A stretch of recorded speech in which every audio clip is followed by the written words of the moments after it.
faith, obviously having young people and getting them back in the church is important, but they have to see value, right? And what the church has done is we kind of disconnect. There's a disconnect between what they see as value and what we see as value. So we have to be able to translate it in the way that they see value in the community. I don't think our young people see value in the community. If they can see value in the community, they will come back to church if they see the church build in the community. If we never build the community, we're not a part of the community and they don't feel a part of the church because they want to be community minded. And I think that's the struggle with a lot of churches is we can't sit in the walls thinking the community is going to heal itself. We have to be the community and go out there and bring people and meet people in the community, even if they don't come back to church. And eventually some of them will come back. Yeah, I do think that with our youth, giving them a place to be able to speak and to be heard, I think that adds value and it creates individual identity. And a lot of that is lost, right? Understanding who they are, understanding that what you have to say and what you think, it matters. Not only to you, but it matters to the neighborhood. It matters to what's going on at school. It matters to the greater community. But when you do not place any value on independent thought, regardless of who it's coming from, you're going to lose them and then they're going to distance themselves from you.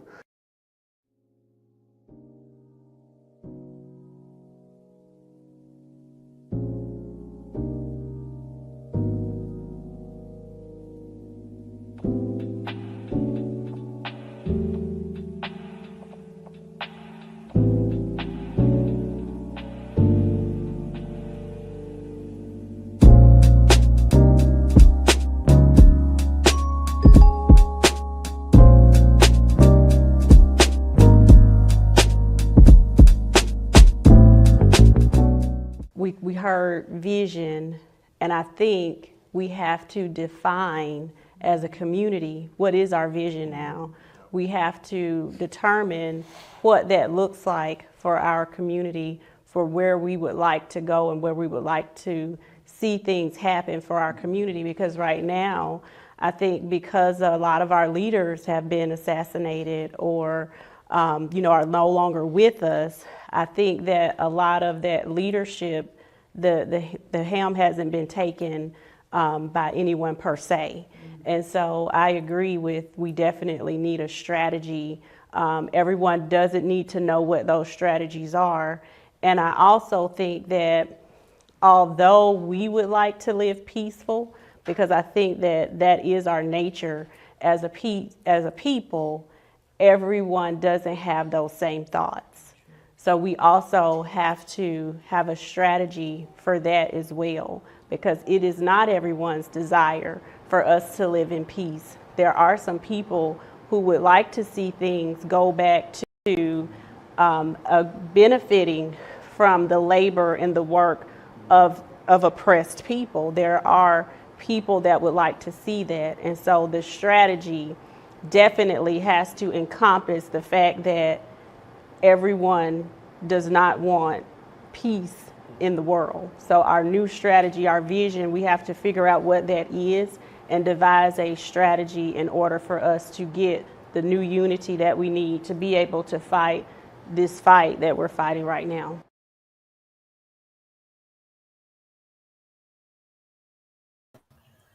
Welcome to Higher Definition Radio.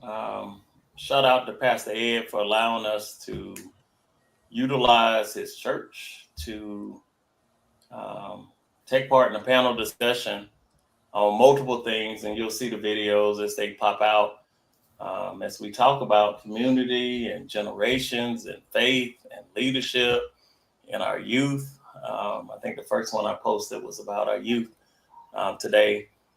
Because it's so important how we manage and deal with our community as a whole. And in these important times we're in,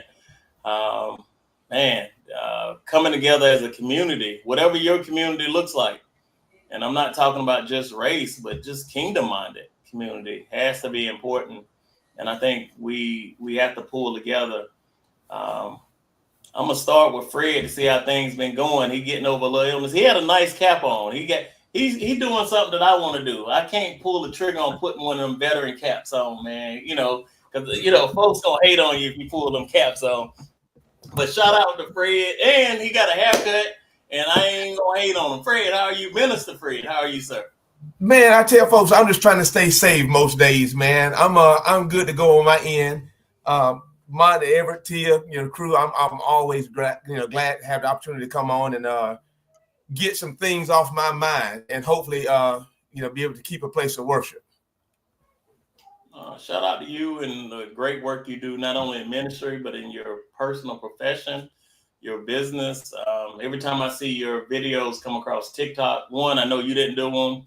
And then two, I know that what you provide a service to send people home, their final resting place, and in style and comfort. I really appreciate that. Pastor Ed, how are you, sir? And again, thank you for allowing us to utilize your church and your ministry to shoot a video. Shout out to you, sir. How are you? No shout out to me. That's all to God be the glory. I'm doing good. Looks like the ball folks are outnumbering the folks with the strong hair game 3-2. So I'm feeling good. I'm feeling confident and ready to go. Hey, ask Mark to turn around because I think he's letting go at the back. I was gonna say, lean forward, Mark. That's still real.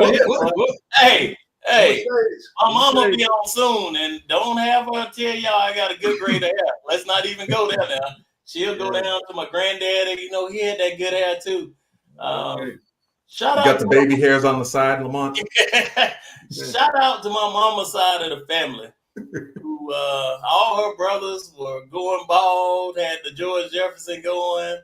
Shout out to the gene line that has kept this hairline strong, at least to almost 50 now. When you start getting into the 50s, it's okay now. You can come on home and the hair can start to pull back a little bit. But I maintain a strong head of hair until this age. So I want to thank God and thank my mama's side of the family for that. And anybody else out there know what I'm talking about. I got friends that lost their hair when they was 18. I ain't in that boat. Tia, it's hard. How are you? I am doing very well. Very well. And I'm unlike you guys, I just cut my hair off. It's not falling out. I just chose to cut it off. So yeah. Tia, are you saying that my hair fell out? It couldn't be that I'm just trying to be stylish. Is that what No, your hair fell out, Fred. It fell out. You got that. Your hair backstory. You're right. You forgot how long I've known you, Fred. Your hair fell out. Come on home. Yeah. It's okay. It's okay.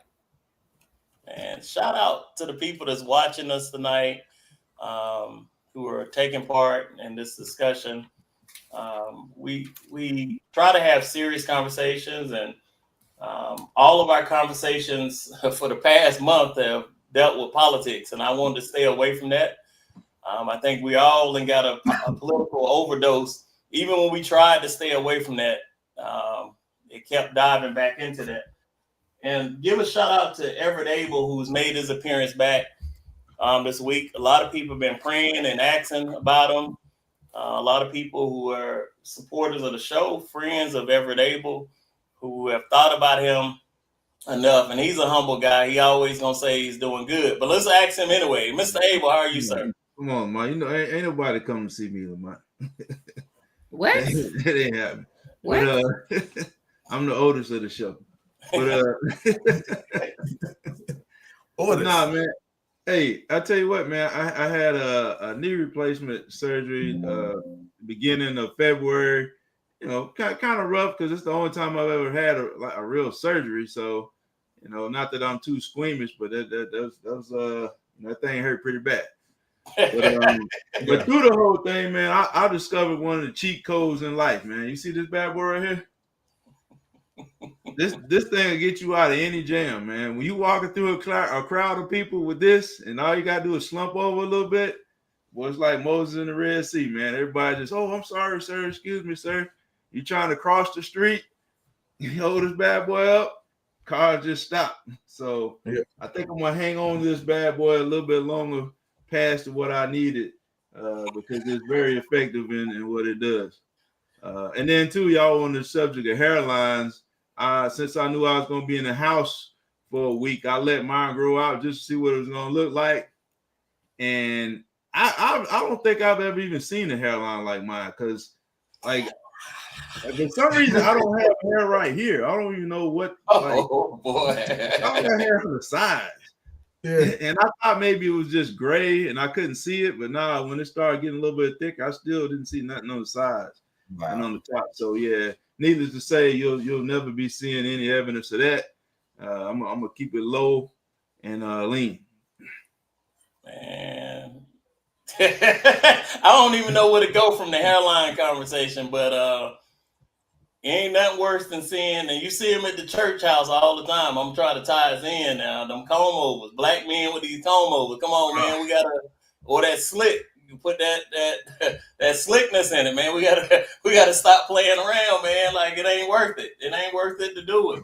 I ain't got nothing to comb over. Or the afro with nothing in the middle, but that afro be sticking way high. Like we gotta stop playing around. Like you ain't got your warning sign. Go ahead and pull it on off. But I want to thank everyone for watching, joining us tonight. I think we're having a very important conversation tonight. Taking it outside, the ministry outside of church, and this came up during a thread conversation this week, where that conversation came up thanks to Everett Abel. And we try to, and let me say this, I am grateful to have friends who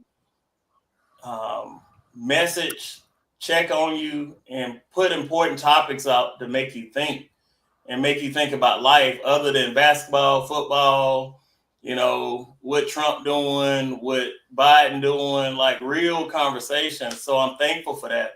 And I'm going to start off with Everett, because as we talk about our ministry, like I've been putting in a lot of time at the church lately, and that's inside the walls, making sure stuff is running right, making sure our presentation as a church is immaculate and a high quality. Everett, let's talk about inside the church. One of my pet peeves with church is we got a lot of talented people inside the church, but to get people engaged to do something, man, that's like pulling teeth. So you end up overworking the same people. What are your thoughts on that, Everett? Yeah. Literally, man. Reverend Ponder was preaching on that this morning, and you know, got me, because I still feel like I'm not doing enough. And again, I'm gonna, you know, talk about it a little bit in a way that we're not used to, and not to make excuses, but just to think about like how people think. And like the church in a lot of ways is the worst place in the world to fail. You know, like nobody is good at anything the first time they do it. And if you say, okay, I want to help out with the sound system, the first time people hear feedback, at least 12 people are gonna be say, get him up out of there. You know, you want to sing, whatever, you hit a note wrong, or like whatever you do, people expect you to be perfect the first time. And people don't like, and some people don't care. And those are the ones you get who will step forward and they don't care about the criticism. They're ready to argue with you if you want it. But most folks, if you listen and talk to people and think about like how people really are naturally, most folks just don't, they want to live a peaceful life where they ain't hassled or people hassling them or talking about them behind their back. And there's a lot of fear in stepping forward and saying, I'm gonna put my name in the hat and be in charge of this, or at least help out with that. Again, like that. So it's easy for us to say, oh, people are just being lazy, but there's a lot more to it. But again, if we say that we are followers of Christ, like he doesn't give us the spirit of fear. So that shouldn't be a factor in it. Like we should be willing to do or go through whatever it takes to do his will. And that might take being talked about or not being very good at it when you first start. And I am the latter that you mentioned. I don't care what people talking about. I hope you talk to me about whatever your problem is. And I know that's probably more internal. That's Lamont as a person. You know what I'm saying? Like, I'm ready for these conversations. So, but everyone ain't built like that. Fred, man, everybody ain't built like what I'm talking about. You know, with feedback on the mics. I want you to look back there. I need you to look back there. Yeah. I promise I had a visual of that when everybody was talking about it. You know, everybody kind of turned around looking. Yeah. But man, I think about it in this aspect of it. Kind of want to piggyback on some of what Avery said, but also add a little to it as well. I think that for the most part, people, and I'm going to paint with a super broad brush, for the most part, people in ministry are not lazy like some people will try to portray them to be. When you guys are you're lazy, you're not doing the work for the Lord, you're not serving, so on and so forth. And the reason why I want to make the argument that people are not lazy is because by and large, the people that I know that go to church, they get up and they work a 9 to 5. They're never laying out, just so on and so forth. I think that the reason why people choose not to work in ministry is because people don't like being criticized. And those that tend to be the most critical are those that do the least amount. Like, they will sit in their thumbs doing a thumb rotation, and all they tend to do is find fault in the preacher. They find fault in the deacon. They find fault in the usher. Like, they are the fault finding ministry. They're the chairperson for that.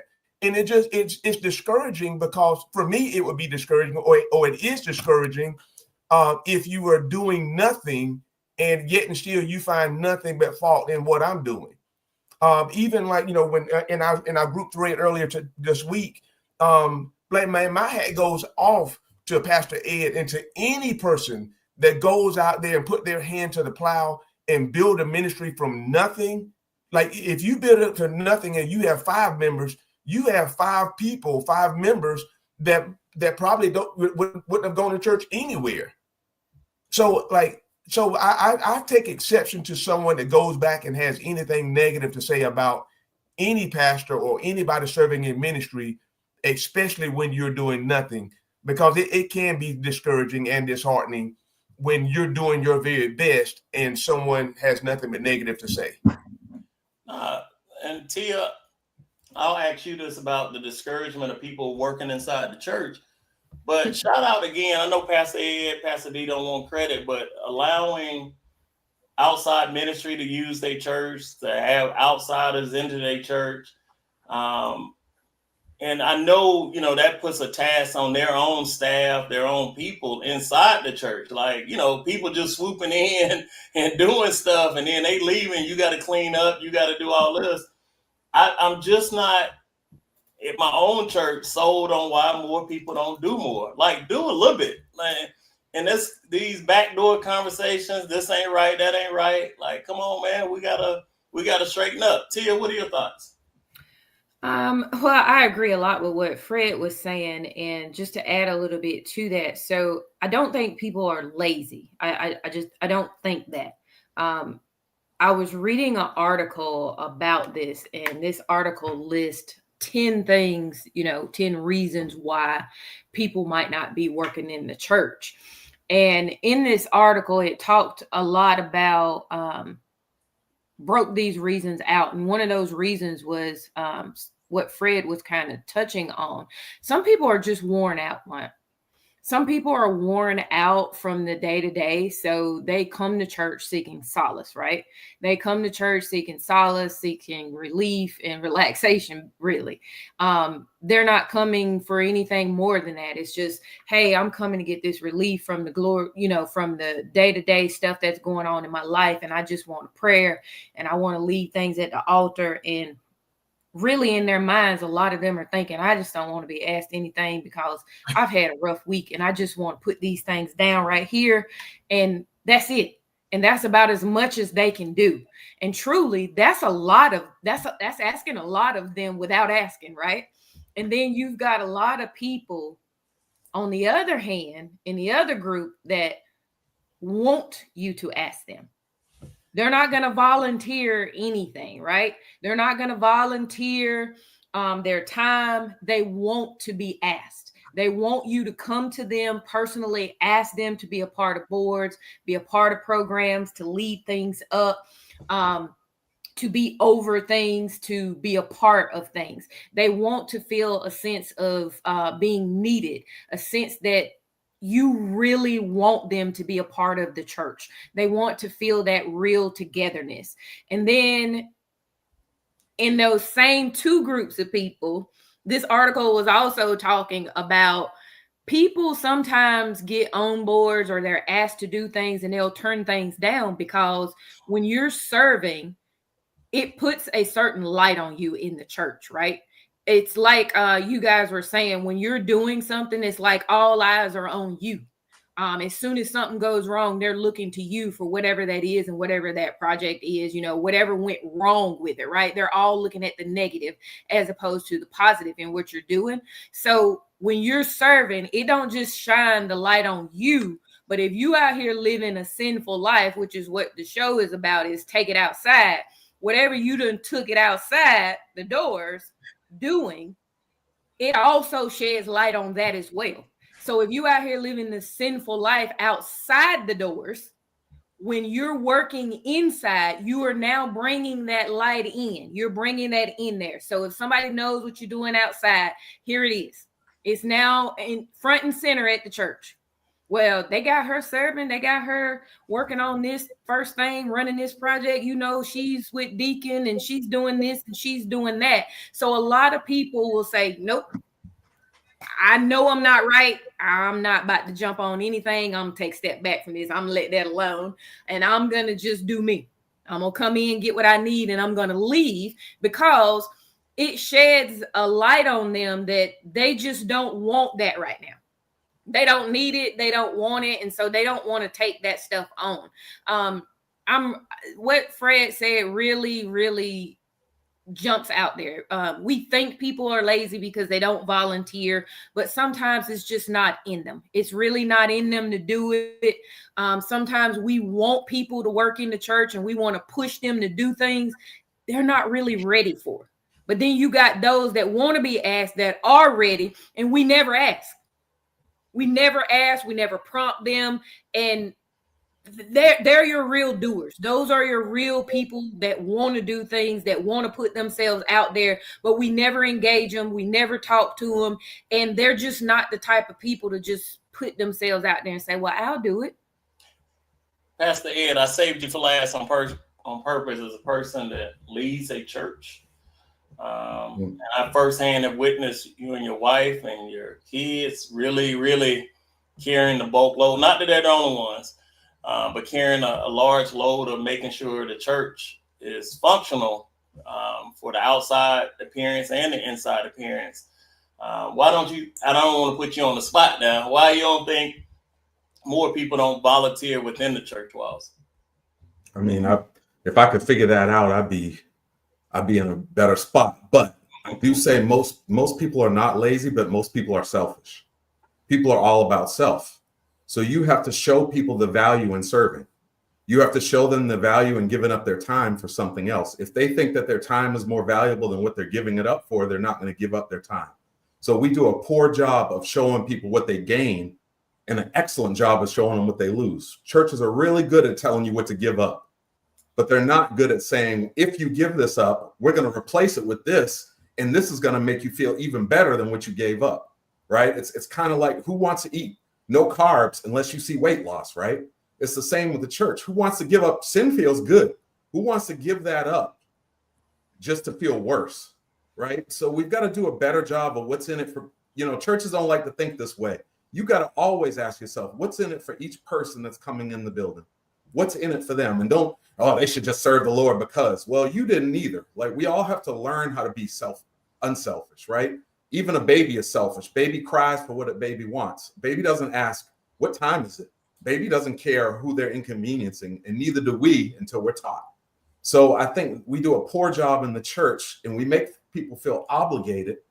And because people are selfish, they think they're going through more than you. So you don't know how much is on my plate. Well, I have a full-time job. I'm in ministry. I've got 2 daughters that play sports. I play, and we're in band.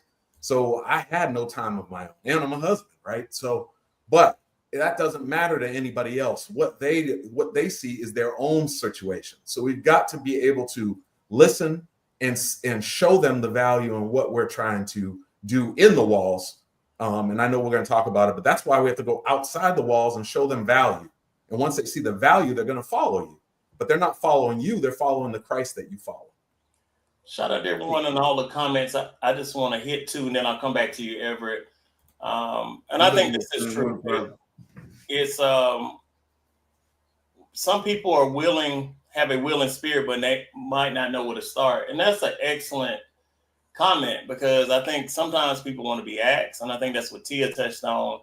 Sometimes, now I'm a little different now. I'll ask, but I ain't begging you. You know what I'm saying? Like, that's just Lamont. But I ain't the right person to ask then, right? I got to know my own ministry. Like, I ain't the person to go send somewhere to ask you to do something, because I'm probably going to come across as demanding you do it. So I already know I am not that person who need to be going to somebody saying, hey, we need you. Dr. Houston put, everyone has a Sunday in them. You working 40. I agree. Like, I'm telling you, the church needs you. The church really needs that. And, no matter how large your church is or small, I guarantee it's just a few people carrying the load, and it's probably proportional. 20% of the congregation is carrying all the load, whether you're talking about tithing, whether you're talking about working physically inside the church. Everett, what were you about to say, sir? Now, Dr. Houston made a comment earlier about group psychology, about how people will assume that other people will, volunteer. I think that's a great point. I could even add to that a lot of times people assume that there's somebody more qualified to do it. Like, if you tell me there's a need in my church, I'll find you 5 people who are more qualified than me to do it, like whatever it is, except maybe washing pots and pans. I don't think nobody can touch me on that. And I'm pretty good at mopping. But anything else, I know I can think of like 5 people at least who can do better. But at the same time, just because we all can say like the best ability is availability, and if you're willing to apply yourself, learn, and people be patient with you, like you can serve. And I want to swing this around real quick before we talk about outside. Now, let me ask you a quick. Go ahead. And I think about this, with the amount of churches that we have, just, I guess nationwide or whatever, this is something that I think about just periodically when it comes to ministry. Sometimes in my mind, I feel like we are super program oriented. Like some churches you go to, there is something to do every day of the week. And there are some people that are just too nice and they're just too passive enough to say, man, I can't be a part of everything. So, those people sometimes tend to shy away just because they're made to feel guilty, or they're made to feel some sort of way because they can't be a part of everything. So I really believe that sometimes we need to do an honest assessment. Like, do we have too many things going on at the church? And is it repetitive work? Like, am I doing something that the church next door is doing? And even if it means I do less, let me perfect the things that I do instead of trying to do everything to have people's time. Like, I value my time if I don't value anything else. And I just want to know that if I'm volunteering my time and giving my time, it's for a reason, and I don't feel like it's busy work. I don't feel like I don't need to be a part of a team. I love being an individual. So sometimes I just feel like, we're rallying the troops so we can all be together.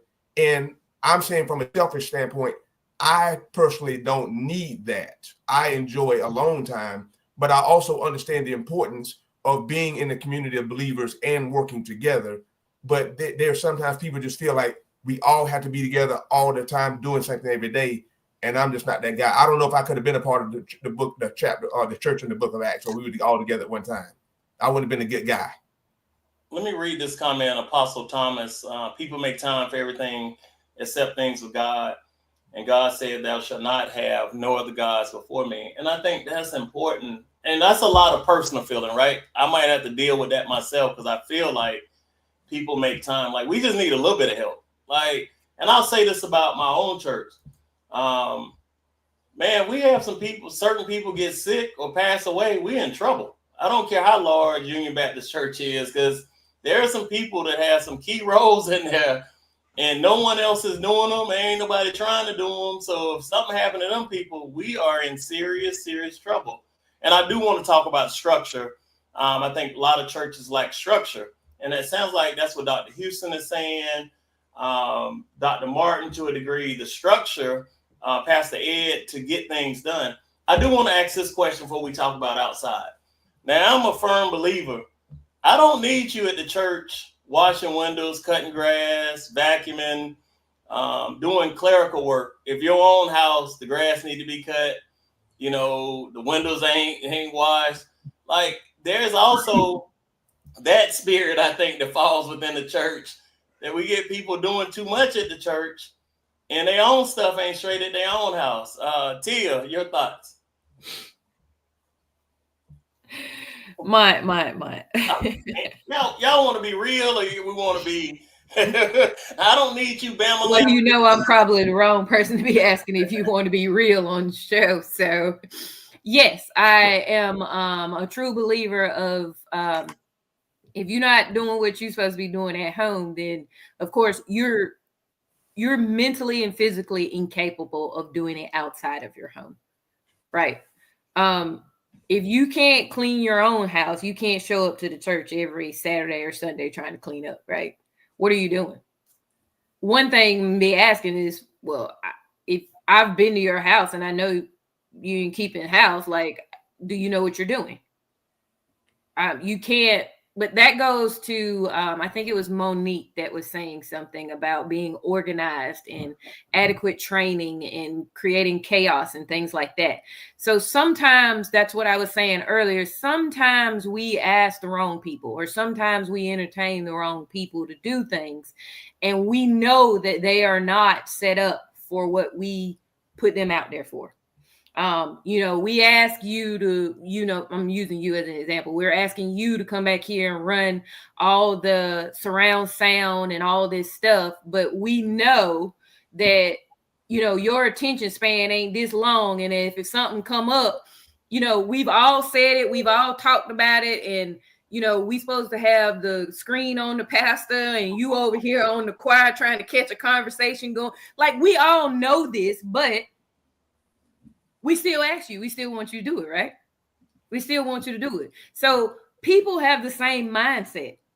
People have that same mindset, I feel. I feel like people always want to do more than they can, knowing that they are not capable of doing all those things, but they are willing to commit to it. I'm going to commit to you. I can do everything you ask me for, all 20 things on that list, knowing that I can only really, truly do one of those things.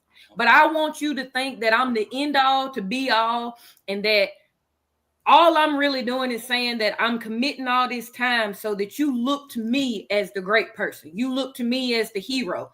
I want to take it all on myself. And it's what Pastor Ed was saying. We are so selfish and so prideful in wanting all the attention on us that we can't see how it's negatively affecting the church, how we are creating chaos in the church because we want to be over everything. We want to do everything, knowing that we can't. We don't want to ask people for help. We don't want to do any of those things, knowing that what we're already doing is too much for us, and we can't even manage and control our own home. We ask people to be trustees and they in bankruptcy at home. They file for bankruptcy. We asking people to be choir leaders, knowing that they done been divorced 3 times and they sleeping with the first lady. What the world are we doing at the church?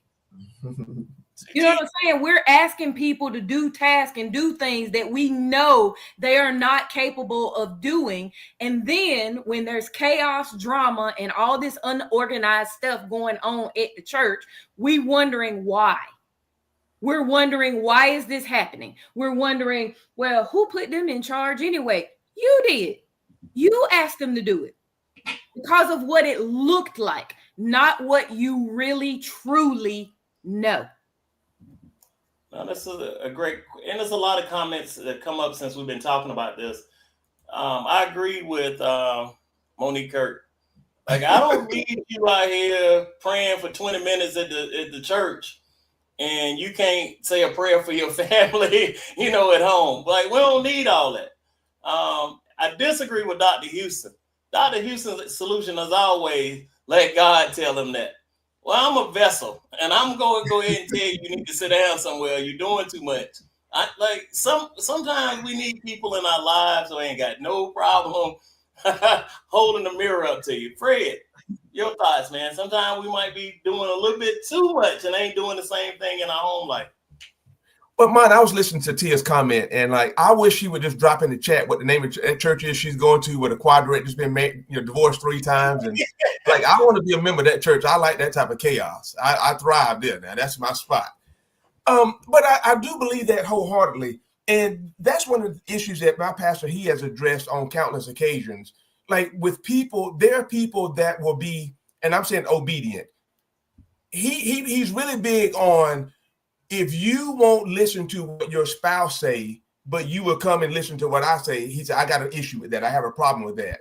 And so, and it's the same type deal. If the pastor asks for volunteers for such and such, you got people before he even, tell what it is he's asking for volunteers for, and they've thrown their hand up, they're ready to volunteer and ready to go do it. But on the same token, when you have an issue at home that need to be addressed, you act as if you're blind and you don't see it. And so I tell my wife, this is one of my favorite passages of the scriptures in 1 Timothy. So I know you like Timothy. Let me find mine. Yeah. So, but it talks about how, if a man does not provide for his own household, if he doesn't provide for his own family, especially those within his own household, he is worse than the believer, and he has denied the faith. So I just believe with all my heart that before I go out there and start ripping and running behind anybody doing anything, my number one priority is to make sure my family is taken care of, provided for, and not saying that, and please, make sure I don't want my statements to be misinterpreted. I am not saying that we are not supposed to serve in ministry, but what I am saying is that we have misprioritized our responsibility as believers.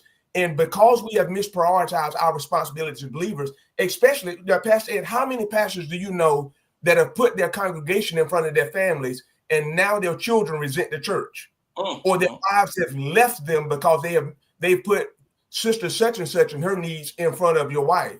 And I just think that anytime we misprioritize what God has said in his word, we have set ourselves up for failure.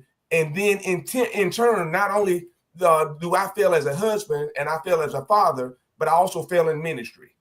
So again, if you're not taking care of home first, you have missed the mark, because to be a deacon, you have to take care of your own household first. You have to be a good steward of your household. So again, to answer your question, long short of it is, when we get things back in this rightful order, the way God has instructed, the church will thrive. And again, I don't know what Dr. Houston keep going with this. Like, God uses people too in the church. Like, I'm that person he might be using to let you know, hey, use me, Jesus. Use it. Doing a little bit too much here. What are we doing? And I don't feel uncomfortable doing that. I might be doing too much. You might Go be ahead. Look like everyone to say something. Yeah, I know you at some point you want to move off the inside and go outside, but I did want to address one other point, is that a lot of positions or jobs in the church turn into lifelong positions. Yes. And that's intimidating to people as well. When you see somebody who's been doing something for 50 years, one, you don't want to step into that person's shoes, because there's a level of proficiency that you're just not going to be able to reach on day one. And it's going to lead to a lot of, the things we talked about earlier.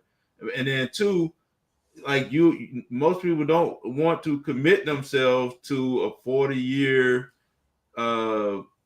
being the usher board president for 40 years. Or, you know what I mean? Like most people just don't want to do that. And just to saddle themselves with that level of commitment.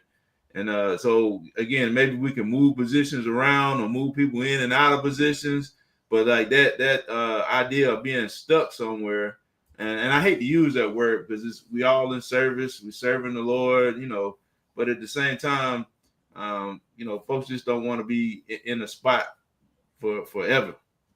Let me go say this before Pastor Ed. Let me look at Apostle Thomas' comment again. People ain't got no problem being stuck on their job, doing the same thing every single day for 40 years, and actually hoping for that. People ain't got no problem going to the same gas station, scratching the same lottery tickets every week. We can't let people off. Pastor Ed, what is your advice as a minister, as someone who leads a flock about it? Hey, make sure you're not doing more here at the church than you're doing out, at your own house. What are your thoughts? First thing, you gotta save people from themselves. Like, the problem is, it's like the grocery store. Half those aisles you don't go down.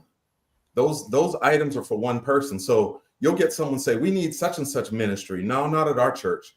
You can't have every ministry at your church. Every ministry has to find their niche, and they have to find the people in their community and what that community needs. We need to stop trying to tailor. Everybody's not Elevation Church, Transformation Church, big, Joel Osteen's church. There's a niche for other people to reach people. And I think one problem we have in the church is we're not faithful over a few things. Everybody needs eggs and bread in the church, right? Meaning we need the word, we need teaching, we need discipleship, we need serving in the community. Those are the things that are simplistic. But then when we have to have this auxiliary for this and this auxiliary for this, and we're going to have a tea, and we're going to have a red tea, a green tea, a yellow tea, an orange tea. We're going to have a building fund, but we're in the building that we rent. It's like, what are we doing to make things simple? So I do agree with everything that's said, and I do agree that people make excuses. They don't want to serve in church. Again, they don't see the value. They see the value in working a job 40 years. They don't see the value in serving 40 years. That's up to the church to be able to show the value, because frankly, if I've been broke for 50 years and I keep saying that God is a provider and he's a rewarder of those who diligently seek him, but I'm in the same spot I was 40 years ago, why would anyone else say, yeah, that's what I want too? They're going to look at you and say, oh, okay, have a good day. So I think we have to narrow things down and stop worrying about what other pastors are doing. Stop worrying about how many people you have and focus on the ones you have, and stop trying to rehabilitate. I call them preacher killers. You want to rehabilitate the person that has all the talent and no desire. Those people will kill your time. You need to find the people with all the desire with less talent that you can groom because they're willing to learn. Those talented people will break your heart because they'll shine when you don't ask them to. They'll shine when you don't ask their help. All of a sudden they're jumping up and you're like, whoa, this is amazing. Then when you ask them to do it, they're all over the place.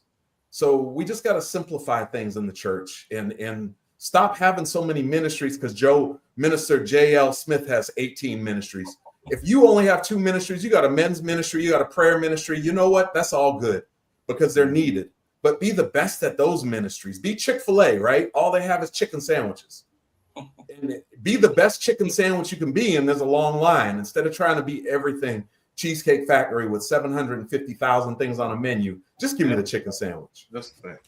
Let me before you jump over, I wanted to back up for a minute and say something about what you said about Dr. Houston. Like, God uses people and to tell people, and you want to be this person. So I agree with Dr. Houston on this.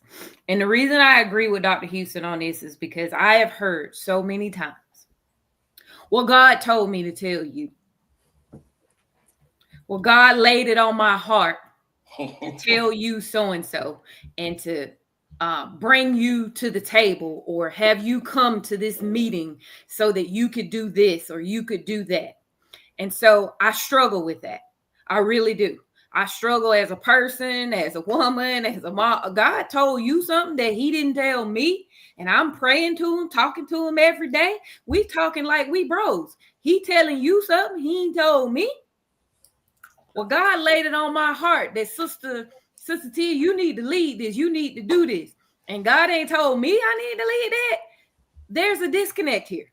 There's a serious gap between who we talking to, because it's obvious we ain't talking to the same person. So I don't know who you could have been talking to or what they could have been telling you, but no. we need to be careful on these. Well, God is using somebody to show us and tell us, because that may very well be true. But where we find alignment is when we both then heard the same things. Confirmation. And if that ain't there, there's a disconnect going on. And I hear this and see this so many times. I've heard this so much in church. I've heard it so much till it started making me sick. Like, man, we got a group together for, a program we're having, and somebody will stand up and say, well, the Lord laid it on my heart that you and you need to do this, and you need to do this. But God ain't told me that we need to do that. Well, he gave it to me because I'm the leader and I'm the organizer. But he would have told the followers what their job was. Shout out to all the people who commenting, who think Tia might be right. Let me say this. The Lord works in mysterious ways. And he sends sometimes messengers out to the flock. And sometimes you got to be that. I see all these people agreeing. But yeah, I hear you. Everett, we're going to talk about outside the church for a second, sir. We're talking about field Christians. Can you describe what a field Christian is when we talk about getting things done? So when you look at Matthew chapter 9, verses 35 through 38, and Jesus walking through all the towns and villages, teaching in their synagogues, proclaiming the good news of the kingdom, and healing every disease and sickness. When he saw the crowd, he had compassion on them because they were harassed and helpless, like sheep without a shepherd. Then he said to his disciples, the harvest is plentiful, but the workers are few. Ask the Lord of the harvest, therefore, to send workers out into the harvest fields. And then when I was reading that, it just put me in the mind about the need to be out in the field and what is it like to be an actual field ministry, and know this, not to this, like the work that's need to be done inside the church, man. Thank God for whoever wake up an hour before I do and turn the lights on and turn the heat on and get things comfortable so I can sleep me an extra hour. Appreciate you, brother. And so, but the work there's more work to be done outside the church. You understand? Because that's what a harvest is. And again, there's plenty of ministries that need to be done inside the church, and so not to discount them, but so when I think about actually being out in the field and being a field Christian, I think about the story of the prodigal son, and the so-called good son was pretty much a model of what it meant to be what we would call a hypocritical or a church Christian, somebody who's just a Christian in church, somebody who is comfortable. They go to every Sunday school meeting, they go to every church meeting, but they're not happy there, and they don't want anybody new to come in there. And some of them folks who sit on that get a good seat on the pew, that end seat, and won't let nobody walk past, won't scoot over. They just believe they should have a whole pew to themselves. So people who don't have a very inviting attitude when it comes to the church, and so they're definitely not going outside of the church to bring people in. And I'm not saying that to be critical, but I'm just saying that in a way for us to be self-reflective and think about like who we really are, and then what our responsibilities are as Christians. And then if I'm being critical of anybody, I'm being critical of myself for not doing enough outside to bring people inside. Pastor Ed Everett talked about the field Christian, and he read several passages and gave examples as we talked about. And you made a great point. Like, sometimes having 15 ministries ain't helping anything. Like, we are actually probably doing more damage because you can't do all these things you're trying to do. When you talk about going out, I know your church feeds. When you talk about actually doing the field ministry point to reach out to the homeless and all that, Can you explain your logic and your thought process from that? Yeah, I mean the Great Commission doesn't say wait until they come to you and teach all nations. It says go ye therefore and teach all nations, right? So we have to go and find the sick. It's our job to go and find them, you know, and the reason people don't want to go outside the walls is rejection, right? If they're coming to you, there is no rejection, but you have to go to them. There's rejection. That's part of the job. It's like every salesperson, a good salesperson is used to no's, right? You just find a way to pivot those no's. And I think we as the church, we're so arrogant to think that we can't learn from the world. Well, we can't operate like the world. We can't do this and we can't do that. But there's things that we're not doing to catch people, right? Isn't that what a fisherman is? You know, Minister Fred, you fish. We have to have the right bait on the right hook. And the problem is we got people with the wrong bait trying to bait people and bring them back to a church they don't belong at. If everybody's 98 years old in your church, no offense to y'all if that's your church, but if you think, well, our focus is on the youth, good luck to you, because they have to see what you're trying to recruit. Like, hey, we want to have young people. Well, who's the youngest person at the church? Well, 68. Well, what am I going to do besides to be the beast of burden, to lift everything heavy and to do everything that the youthful person needs to do, and then be told how easy I have it because I'm young and how hard they had it because they were old. I know how younger people think, right? I have two that are very transparent in everything. So I just think that that's the challenge, is we've got to get out there and listen before we start trying to preach to people. You got to listen to people in the community, right? That's how the ministry starts outside the walls. You pray first, you listen second, you pray third, you listen fourth before you act, right? And we're so quick to act and tell people what they need. A doctor doesn't tell you what they need before they find out what's wrong with you, but we do. You know, let me tell you what you need to do. You know, and ultimately we don't reach anybody that way. There's a disconnect in the church because we're not patient enough to be quiet, shut our mouths and just listen. But just because you're right, Reverend, Bishop, Doctor, Apostle, Overseer, so-and-so, doesn't mean that you have the answer for someone else's heart. You have to listen and hear it. That's why therapists first ask you, tell me about yourself. Tell me what you're going through. You do all the talking. A good therapist isn't talking, you doing the talking. And I think we need to get back to that in the church. Let them do the talking first. Stop preaching to folks. When you're ministering to them, minister to them. And if God gives you an opening, then preach. But we stop quoting scripture to people that don't go to church. It does not move them. It does not move them. But how you act will. Oh, that's a great point, Ed. And thank you everyone for the comments so far.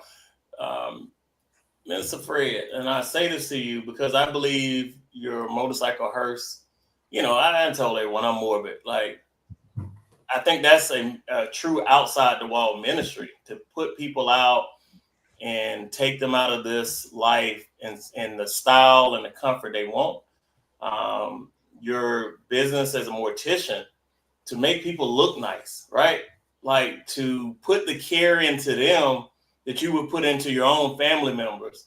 Do you consider that an outside ministry, and really, without telling people about the greatness of Jesus Christ, showing that through your work outside the church? I believe that we can take every day. I really believe this, and I say this, and it's easy for me to say this where I'm sitting, but I also try to put myself in the mindset of Pastor Ed and Pastor Chris, and even others that serve as pastors. So I don't want to be that guy that speak on something that I don't have experience in. I don't know how it is to pastor, but I know how it is to lead people to Christ. And I believe with all my heart, when we talk about the Great Commission, in the church, we have confused the Great Commission with getting people to join our church. And I think we fail in that aspect of it, because I'm trying to get you to come to my church when I need to be getting you to come to Christ. When and my, you know, and when Eric sent this text out, like, my mind was going 100 miles per hour, and I think about, again, the Great Commission: go out and make disciples of all nations. In the times that I have been the most successful with leading people to Christ and ultimately getting them to join our ministry is not when I preached to them. It wasn't when I did a Bible study. It wasn't anything at all like that. It was when I was at Bike Week, or I was at a bike show, or I was out doing something, a bike night at a community, and I'm just out there talking motorcycle stuff to guys. You know, we're talking about a ride that we went on to Daytona, or we're talking about going to Key West or whatever it is. And these people are actually able to see me live. And I say this, you know, intentionally. They're able to see me live a Christian life without me telling them that I'm a Christian. It's been times when I've gone to bike week and guys, like I go to bike week, some of the guys, their wives will pack their lunch, pack their things, and they'll send them off with me for a weekend because they know that Fred is the guy that's going to do right. He's going to, you know, these guys might pray, they might do this, this, and this. But the year before that, before this guy began to hang out with me, it's an argument, or it's a fuss, or it's a fight, or he would go and she didn't trust that he was going to be faithful. And so I just think that when we look at ministry outside of the walls, I think that ministry outside of the walls requires Lamont to be Lamont before he's Deacon Ratchford. It requires Everett to be Everett. It requires Ed to be Ed, not Pastor Ed. And I think that people would be drawn to us and not the church. And when people would come to church because they know me. And I think that that's where it should be. They should come because they know me. They should come because they want to know my God. And then if the Lord leads them to join our ministry, that's a plus. But regardless of whether they join Spirit of Liberty or not, I can honestly care less. I want them to be a part of the body of Christ. No, and I appreciate that. Now, even with Tia, you know, being a victim's advocate, domestic violence, showing up at death scenes, like that's a ministry. Like people got to have trust in you that there's something bigger to you that makes you stand in those situations. Do you agree that that's part of outside ministry? Yes. So one of the biggest things was, and I was having this conversation with you when I went out to a scene, and I told you the young lady just not willing to hear anything I was saying. You know, you just hear you get paid to do this, and she struck off, you know, out on her own, and I'm talking pitch black dark in the middle, you know, of nowhere, and I go on my own, hey, down a dark road, blowing a horn and saying, girl, get in the car. And she's like, why? Because one, because I said so. Two, because I don't get paid to do this. This is what I want to do. This is what I love doing. I left my house with my baby girl asleep. She's waiting up for me. This is not something that I take lightly. And so what Fred is saying, what Pastor Ed is saying, I hear that, and it means a lot to me, because when Pastor Ed is saying Chick-fil-A makes chicken, stick with chicken, I'm an advocate and I know to stick to that. You be the best you can possibly be. It's just like going to your job and you trying to get your bonus every year. You go in and you be the best, whatever you got hired for. One, to keep your job because you might be the provider at your house.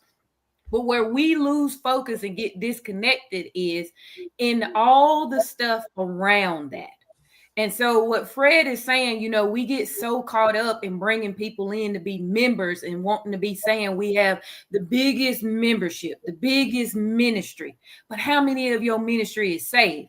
How much of your ministry is dedicated to helping people and really, really promoting a ministry that is successful out here, not just at the church?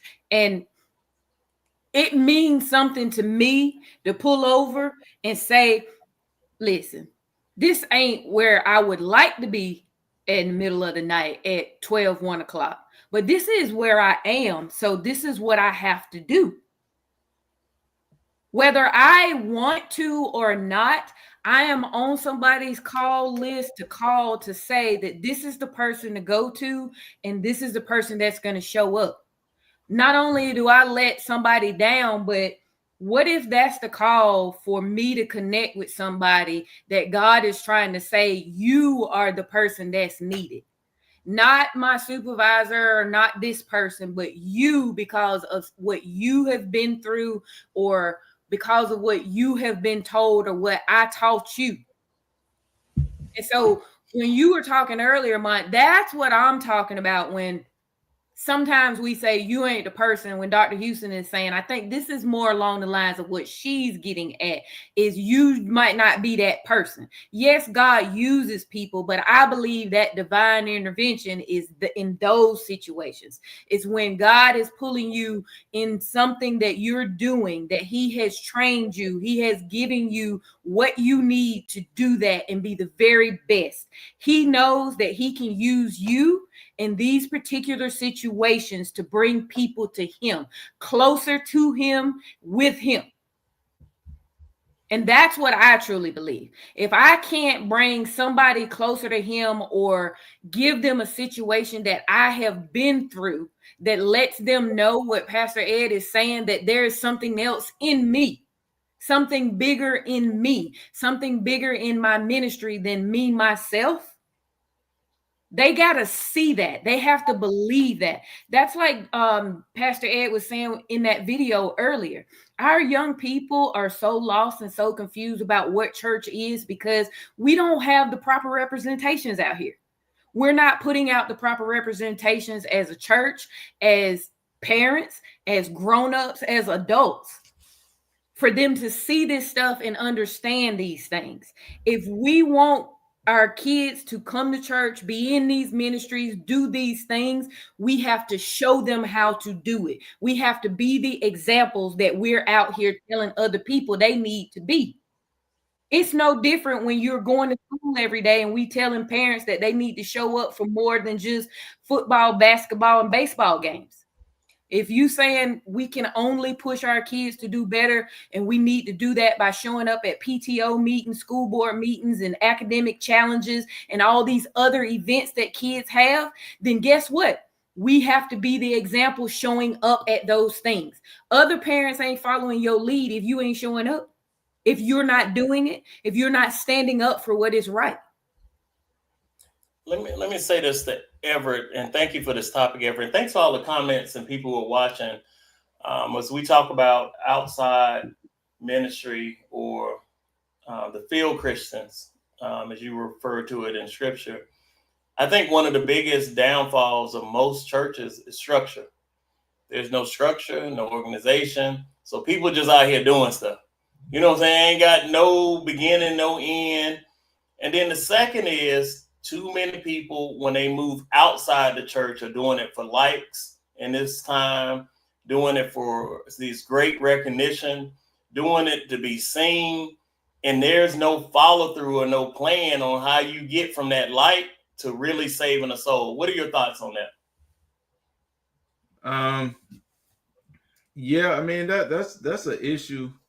The reason why you do a thing. One of the things I was thinking about now, I want to ask you a question, but there's something that was really burning in my mind to speak about. And you know how I am. I'm gonna annoy you and say what I want to say or say what needs to be said. Yeah, just like me. Yeah. So I was in a group of Christians. We was having a great discussion. We was going through Proverbs 28, and we got down to verse 27 when it says, Proverbs 28:27 says that those who give to the poor will lack nothing, but those who close their eyes to them will receive many curses. And I thought we were having a great productive conversation, especially talking about the importance of giving to the poor, clothing ministry, food ministries, giving money, helping people out with rent or whatever need to be done. But I wanted to challenge the group and said, how many of us would give a homeless person their phone number? Like how many of us would give a homeless person friendship or a relationship, to where we can communicate and teach and learn and be a mentor. And I think a lot of times, especially in the times we living in, and especially in some of the positions that some of us have been, giving money is easy. A lot of times people will give money to turn the blind eye. Right. And we'll, and the last thing I ever wanted to be is a person handing food through a window and writing numbers down on the clipboard. Like, for me, that's not ministry. Like, that's just, I don't know what that is, but I don't want to be a part of it, whatever it is. And so I want us to really encourage people that to, whether it's homeless, whether it's youth, whether it's seniors, whether you're in a senior citizen center, like wherever you doing prison ministry, try to form a relationship, and that's where you can be more effective. And I think Fred made an excellent point. The people who made the biggest impact in my life, I can't name a sermon that they preached. Can't tell you their favorite scripture, a lot of them.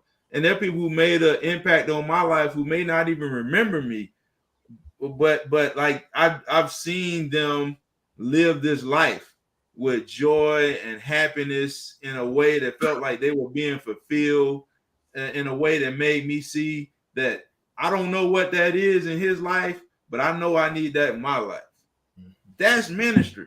And that's whatever you're doing, and whether you're inside the church or outside of the church, we need to have that. And the one thing I do want to leave you with too is very encouraging, is that we don't have to be satisfied with the hearts that we have. If you don't have that in your heart, you don't have to be satisfied with the heart that you have. And Psalms 51 and verse 10, we see the psalmist praying and asking God to create in him a clean heart and a renewed spirit. Like that's something I don't think that we pray for often enough. And I find myself praying for that more often than I used to, because I know I need that. Like I don't have the heart for ministry that I know I need to have to be effective in it. So I pray nightly for that, for a new and a renewed spirit, so that I can have the heart for ministry. I don't want to be just a guy, like I said, handing bags through a window and writing numbers down on the clipboard. No, and I appreciate that, Everett. And our Sunday school lesson, I think we read the same book. It's the book of Jude, over the last 2 weeks. And it's talking about false prophets, false apostles, false everything. Be careful about the teachings. And I think what you're describing, just handing out food with no thought of, okay, what does this create in the back end, is not outside ministry. That's just some self-gratification that I've done something. Fred, what are your thoughts on that? Sometimes I sit here and I listen, trying to find a reason to disagree. But I think that what he said is absolutely on point. I just believe that everything that we do, and I'm doing my air quotes, I don't even think people do those anymore. I think that anything that we do in ministry, we really need to get back to the point and just being honest as to the reason why we're doing it. Why do we do what we do, and why are we doing it at this particular time? One of the things, and let me be super mindful, because I don't want to offend. I don't want to offend, and I don't want to get myself in trouble. This is just an observation. Everett, don't smile. No, this is going to be good. I'm leaning forward. Well, no, I think about this.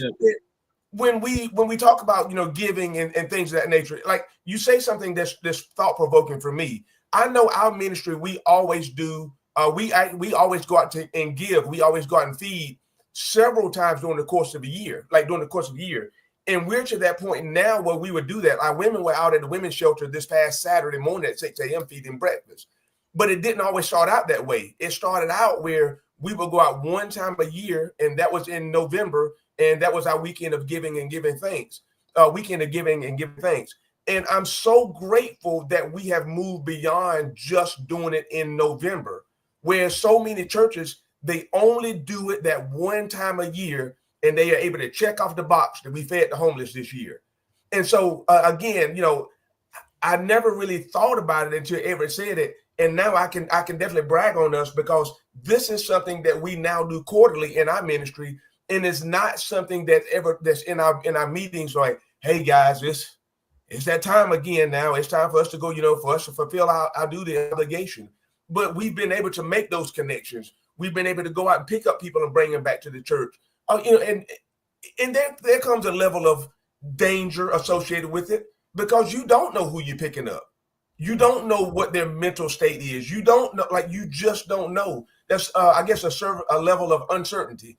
So I just think that whatever we do in ministry, whether it be to hand the bag out through the window, whether it be to pick up garbage, whether like whatever your thing is in ministry. I think that we need to do an honest assessment as to the why behind what we're doing. Like if it's to check off the box, somebody need to be man and woman enough to say, man, we're doing this because we're checking off a box. But then on the same token, if that is our reason, we're just going to piggyback. If that is our reason for doing it, so we can do an Instagram post or a Facebook post or whatever it is, we need to be in serious prayer about our heart and the reason why we're doing what we do. I'm grateful that even when we do go out and serve, I've never heard them say, guys, don't take your cameras out there. But I just think that because of the teaching we've had associated with it, people know that we're not given to be seen. We're doing it because it's what God has called us to do. No, and that's an excellent point.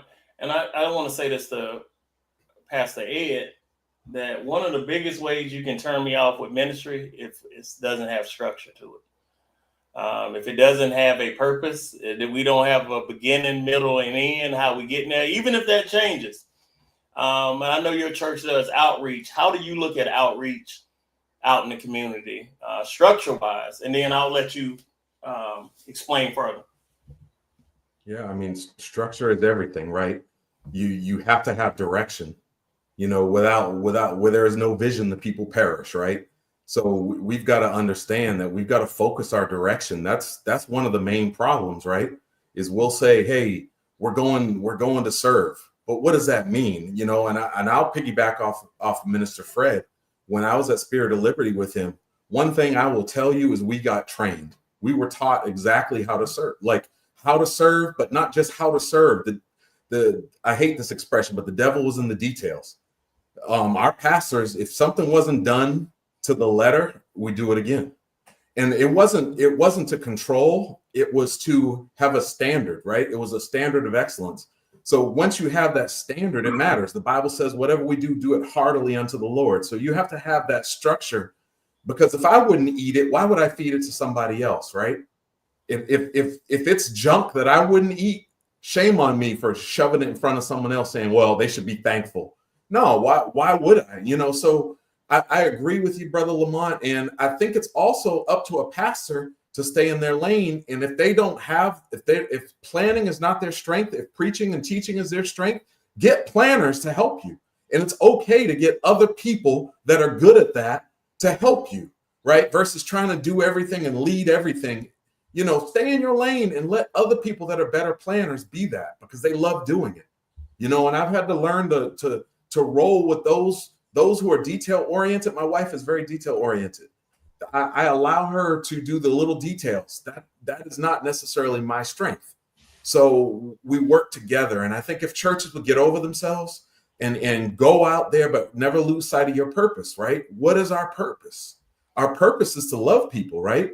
It's the great commandment. Our purpose is to love the Lord with all our heart, with all our mind, all our strength, love our neighbor as ourselves. That's the purpose, right? So if that's the purpose, are we doing it with love? Or are we doing it to check off this quarter's event? So I just think there's a lot there. But I also think one last thing, I would rather have someone serve for the wrong reason than not serve. I know that sounds crazy. I'd rather have someone donate $1,000 for the wrong reason than not donate $1,000, because I can then take what was used for the bad and I can use it for the good, right? And it's the same with serving. I can teach. Maybe your intention was that. Maybe you came in with that intention, but I'm going to teach you why that's not the way you're going to do things here. I'm going to still use your zeal, but we're going to turn that zeal into something productive. And I think we need to start doing that instead of writing people off because they're not doing it the way we want them to do it. We've got to meet them in the middle and then teach, but we first have to meet them. And Dr. Martin and Kathy Stewart both bring up a good point to you about purpose and why are we doing a thing, especially when you're talking about outreach. Now, it's one thing to be jacked up in your own church. It's a whole different thing to go out in the community and got stuff together. You know, you feeding bologna sandwiches. This is because it's the cheapest thing you can do. There's no plan on how we're going to distribute, but we got our cameras out. We got our phones out. What are your thoughts on the structure of outside ministry? And man, to me, it's very important. Like, I just don't want to be a part of just anything.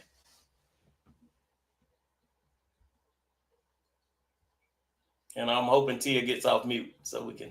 There we go. Like you, I don't like to be a part of just like anything. One, it's not a good look, right? You also want to be a part of things that you know are going to be positive, and you're doing it for the right reason, right? You don't want to just commit to something and your heart's not in it. You need to be checking yourself when you're asked to do stuff. You need to be checking your heart. You need to be checking where your mind is. Is this something you really want to do? It's important, very important, when you get involved with stuff, to know what you're getting involved with, to know why you're doing it, and what are you doing it for? Are you doing it for you? Are you doing it for them? Are you doing it for the church? Are you doing it for the likes, for the looks? What is it really about? Is it because you truly believe in what you're serving for? You truly believe in what you're doing? Or, wow, what is the purpose behind it? Like, you really have to check your heart. You really got to check your behind yourself in what you're doing when you start being a part of stuff. But it's very important for you to be a part of stuff that's organized, that's together, that you don't surround yourself with things that are chaotic all the time, because then that becomes what people see. Man, everything she's in is chaos surrounding this. You know, last time I went, last 3 things that she was a part of, it was chaos, it was drama, it was this, it was that. You don't want that either. You don't want to leave a trail of those types of things. You want to leave a trail of good ministry, good vibes, positivity. Great things are happening, but great things are happening not just because you're a part of it, because you're actually doing something. You're serving, you're helping, you're giving yourself. Mark, can I chime in for just a quick second? Please. And so, Mike, I'm going to try to tie in what Tia just said with what what you said. I'm a listener, and so I think that when Tia made an awesome, I don't want somebody to sleep on the point she just made. When we talk about people that leave trails of chaos, we have to be men and women enough to tell people no, and not just tell them no, you're not going to do it. And that's when somebody, like, they may not like your brashness, they might not appreciate it, but somewhere along the way, we need to be men and women to stand up and say, man, listen, the last few things that you've been a part of, it did not go according to plan, whatever that situation is. And not that we're saying that to hurt someone's feelings, but maybe someone needs to, from the outside, needs to be able to look in and say, hey, what you have is a great idea. But hey, maybe I'm not the person, but maybe someone else needs to help you think through this thing before we go out and do it again. Because again, it serves you no purpose to do it if it's not effective. And so again, I think, again, in the body of Christ, we are too passive at times, and we're too afraid to tell people, no, I'm not going to do it. And this is why I'm not. I don't owe people. I tell my wife, I don't give people reasons why I can and can't do it. Either I can or I can't. But if you press me and you ask me, I'm going to tell you why I won't do it. And you may not like it. But again, as believers, we have to be men and women enough to tell people their stuff is jacked up and why. And then, I want to say real quick too. When I was, with the Salvation Army and we were serving, homeless people, one of the things I recognize, like, man, I know I got some blind spots. Like, I'm in the middle of this and I'm seeing what I'm seeing, but I need somebody outside, and that's what I call Lamont to use some of those Six Sigma skills to come in and critique the operation and really show me where I can improve in this. And I said that from the standpoint of everybody who came in to see it said, oh man, that's a great operation. You're doing a great thing. I'm winning all kind of awards and people pat me on the back. But at the same time, like, I know Lamont and I know he can find, if there's one wrong thing in it, he can find it. But you need that though, you know what I mean? And I'm man enough to admit that, like, I need somebody who can see things that I can't see, and I'll be a friend enough to tell me what it is. And I just wanted to comment on that, Everett. In what Fred was saying, we also have to be accepting of hearing those strengths and weaknesses from other people. We got to be accepting sometimes of the criticism where someone is saying, hey, these are the strengths and what you got. This looks good. This does not. It's not always somebody trying to beat you down. It is help. It's people trying to help you be better, help you do better. It's training. It's, I call it organized structure and training, right? I'm trying to help you be better, but in order for me to help you be better, I've got to tell you what we're doing wrong, what looks wrong, and then how we can make it right.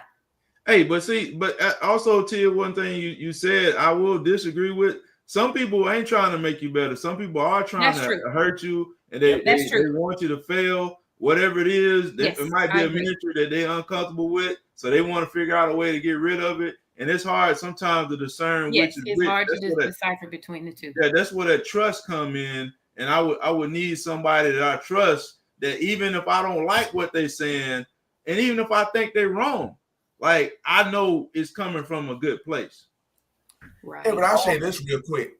And I do that a lot, even when it comes to ministry. Pastor Chris and I, we kind of laughed about it one time. And I told him that anytime I finish a sermon or finish the teaching, the first person I'm going to reach out to is Kenya. Like, I want to hear what she has to say. I don't necessarily want to argue substance, because I do a diligent job at studying, but she will tell me, hey, Fred, you didn't finish that thought all the way out. Or, you were moving too fast, or blah, blah, blah. And so even though it aggravates the ham out of me, I appreciate it, because I know that she has my best interest in mind. Yeah. I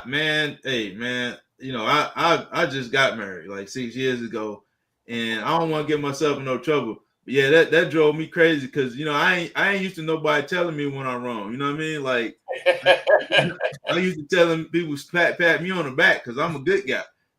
So and it took me a while to embrace that and to actually seek her feedback. And for no other reason, like, she don't want me to look crazy because it's gonna make her look crazy. So I had to understand where that was coming from. That she wasn't just hating. She was trying to make me better. Let me say this as we close out. I want to thank everyone for all the comments and the thought process behind what we're talking about, ministry inside the walls and outside the walls. And Fred brought up something I've been thinking the whole time as I'm seeing some of the comments. Like, I'm telling you, you are worse off as a church without confrontation. You are worse off as a human without confrontation. I'm not saying somebody talking trash to you or putting you down or cussing you out. That's what I'm saying. But the way you think about stuff ain't always right. The way I think about stuff ain't always right.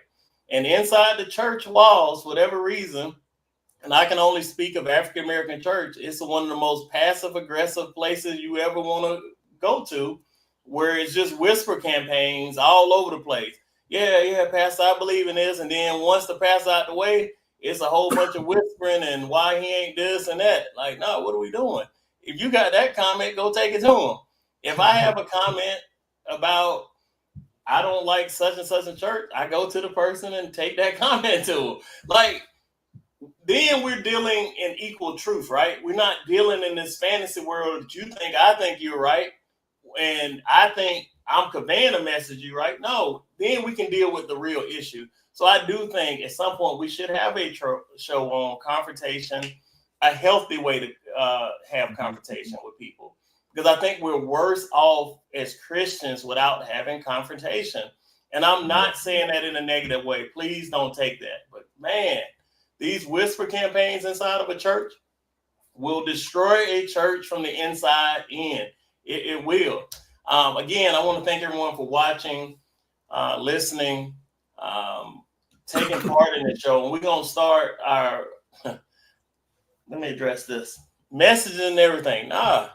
Like, sometimes you got to hold a mirror up to people and show them exactly who they are and who you are.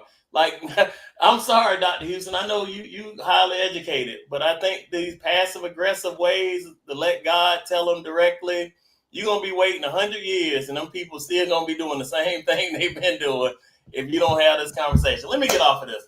Fred, any comments about ministry in or outside the church, sir? No, man, great show tonight.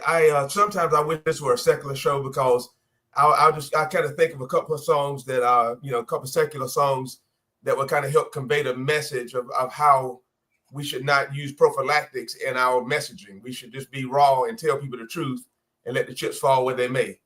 That was nice and dressed up. I didn't say anything bad. Hold on, Fred, before you continue. When you're working on the Unalive, do you listen to gospel music or secular music? I listen to gospel. Okay, I'm just checking. Yeah. So I just think that, I agree. Like whenever the time comes, I don't want to be on the panel. I'm just going to be in the background listening because I'm trying to keep a church membership. But I just think that tonight was a great conversation. I believe that the body of Christ and the church is going to grow when we focus more on the outside versus inside.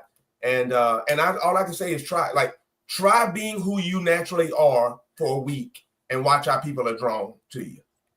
I like it. Not the sin for you, not the sin for you, but try being the natural God-centered man or woman that he has called you to be, that likes fishing, that likes motorcycles, that likes horseback, whatever your likes are, and watch how people are drawn to that version of you, and then and watch how that transitions into souls coming into the kingdom. But I need to see the human side of you too, Fred. Sometimes we do be playing church too much, that we amen this, hallelujah, thank God that, and that ain't the real us.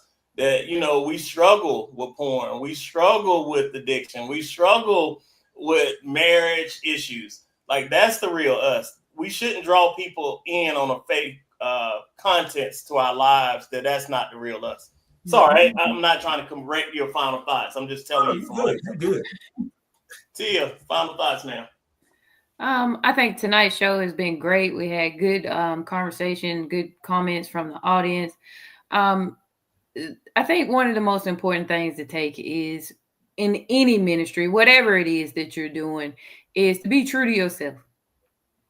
Be true to yourself. Why you're doing it. Is this your purpose? Is this somebody else's purpose? And the whole thing with mine, I can't help but going back to this, but the whole thing about telling people, going up to them and telling them, I agree with Dr. Houston, but I do agree with you also sometimes you got to let people know this is how it is. Like, I do believe that. But in saying that, I also believe that you ain't telling them nothing that they didn't already know.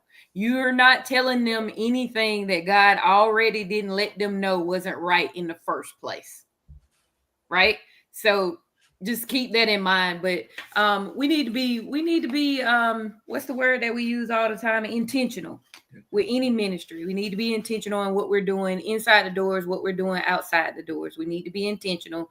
And we also need to be mindful of who's looking, because every time you think someone isn't, they are.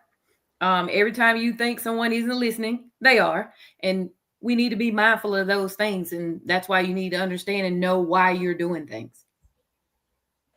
No, I really appreciate that.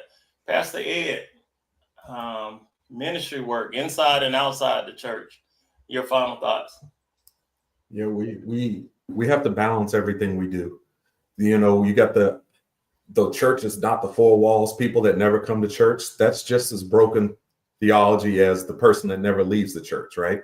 God instituted the church. So when people say they have a problem with organized religion, you have a problem with God, because God did organize religion. So if you have a problem, and if you have a problem with God, then there's no point in following any of it, right? So I just think we've got to be balanced, but we can't lose sight of people for process, right?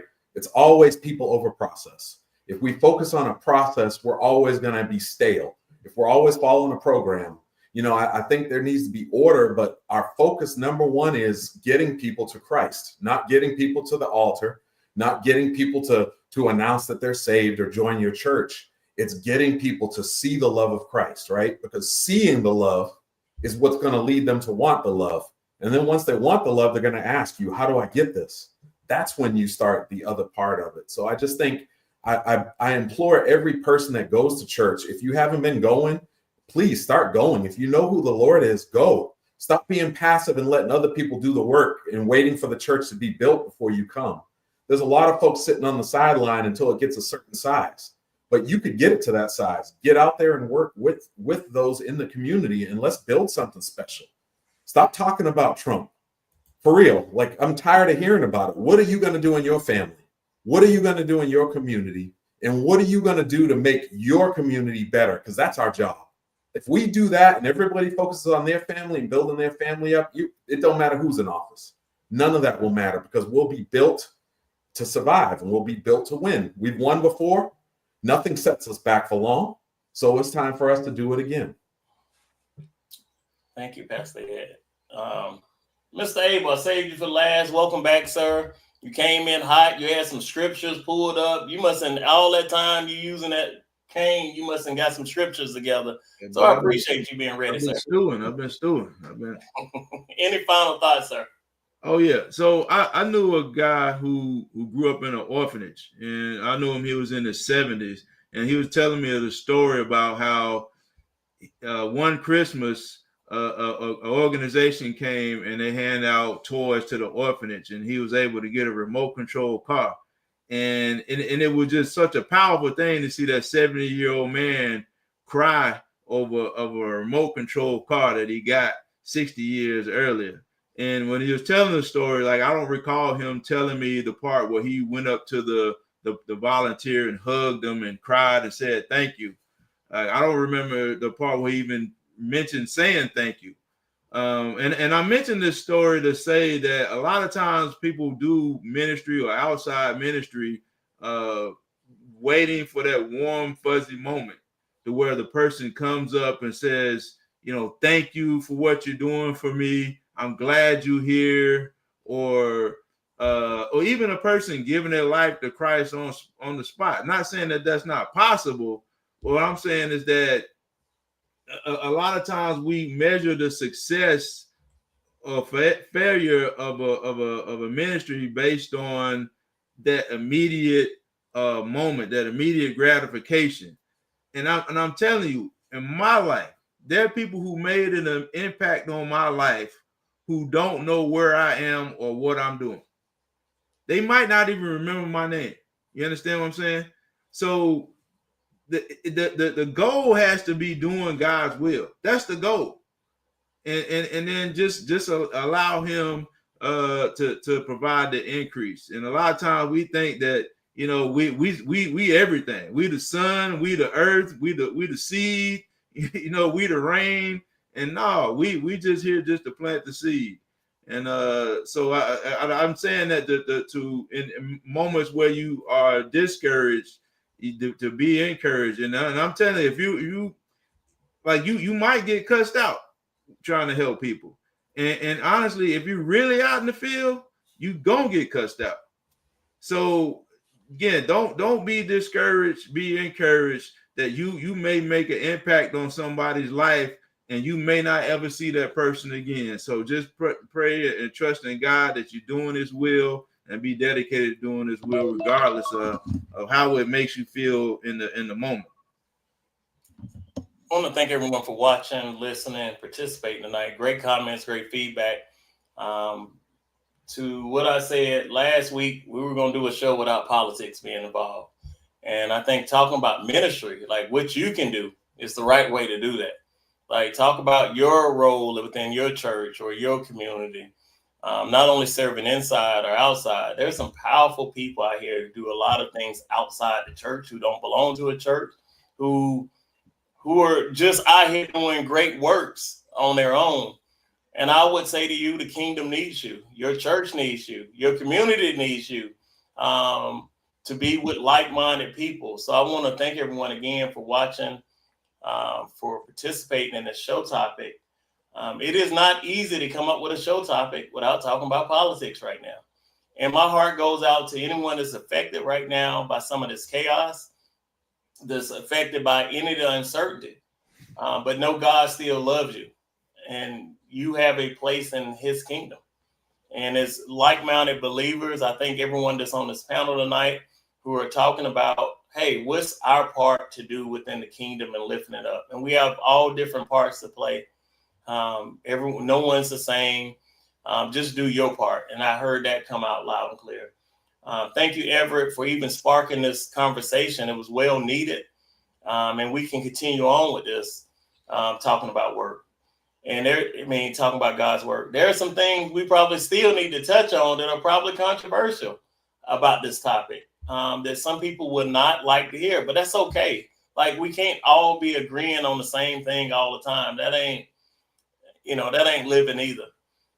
So again, thank you for everyone that's watching tonight. Shout out again to the panel that took part at Pastor Ed's church, at Faith Connection Ministry. I know he doesn't want to thank him and his wife, but he didn't have to do it. Like, he didn't have to lend his facility for us to shoot videos, to do things, but that's kingdom minded. That's not worried about who's getting credit. That's worried about it's the kingdom message in hands. I will start releasing a lot of those videos. I've released one already tonight. If you follow High Definition Radio, please go and check out the video. We had a great discussion, a great topics that we covered, and great insight, because we never know what might touch someone's heart or make them change. With that, I'll say be blessed. Thank you, Pastor Ed, for what you do. Thank you, Minister Fred, for what you do. Tia, thank you for what you do.